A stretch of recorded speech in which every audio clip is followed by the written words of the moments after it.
לכם את הפנקק ראפ המפורסם של בורגראפ? כן, חושב שכן. ואת השוקו כתבת מרשמלו המפורסם של בורגראפ? כן, רוצות לשבת? רגע, אבל יש לכם את העשאי של בורגראפ? יש לנו הכל.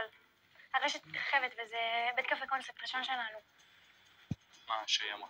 אז אנחנו רוצות לשבת. קח אותה לשולחן 4. יש שמות לשולחנות? בואו, לשולחן 4. רגע, זה קרוב לבמה, כי חברה שלי פה מתביישת, אבל יש לה בקשה. בטח, מה הבקשה? היא מתביישת, אז אני מדברת בשבילה. אוקיי, מה הבקשה?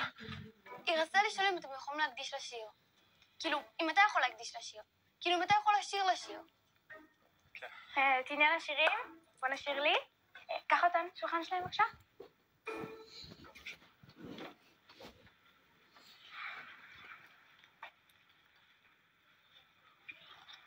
מה תרצו אז? אפשר גם את.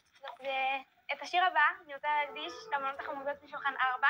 פחות הבאות לקפה אלברט חדש ותהנו מהרפנק שלכם.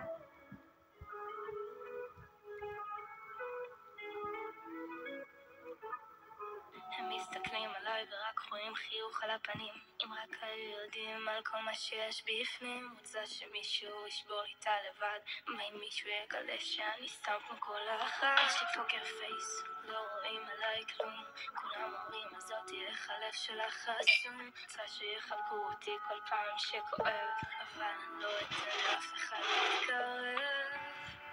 ואין עוד אף אחד שיודע עד כמה לבד הזה פוגע.